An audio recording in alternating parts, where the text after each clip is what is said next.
Late 1960s, 1969. The Australian soccer team, the Socceroos, they are travelling to Mozambique. They're travelling to Mozambique to play against Rhodesia, modern-day Zimbabwe, in a World Cup qualifier. This was expected to be a pretty easy game for the Socceroos, but after 2 games, deadlock. So they were playing a third sudden death elimination game. So a group of the Australian players decide that they're going to engage the services of a witch doctor, a shaman.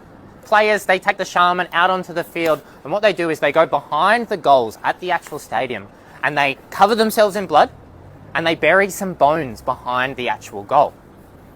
Now, it works. Australia wins 3-1 and it's seen as a huge success. The next day, the witch doctor comes to their hotel and asks for payment. They decide to say no. Big mistake. What does the witch doctor do? Reverses the curse.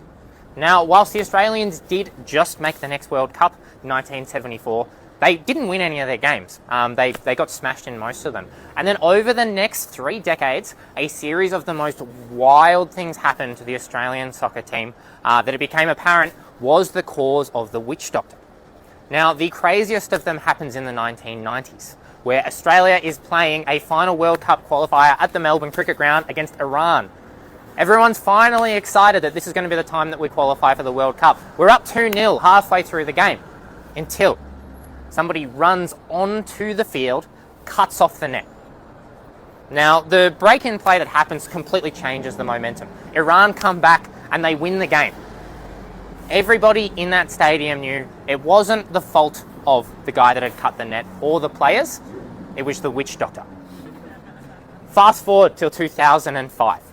Now, this curse has been haunting Australian football, Australian soccer, whatever you want to call it, for 3 decades.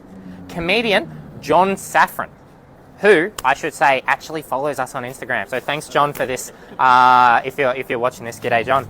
He speaks to Johnny Warren, one of the greatest players in Australian history. He decides he is going to find the witch doctor and turn the curse around. So he travels back to Mozambique. He finds the descendants of the witch doctor. He travels to the stadium. He covers himself in animal blood. And he's given a totem from the witch doctor to bring back to Australia. He buries it in a stadium in Sydney, and the curse is reversed. The curse is ended. Sure enough, a few months later, Australia beats Uruguay to qualify for the FIFA World Cup for the first time in 30 years. And wouldn't you know it, we have not missed a World Cup qualification ever since the end of this.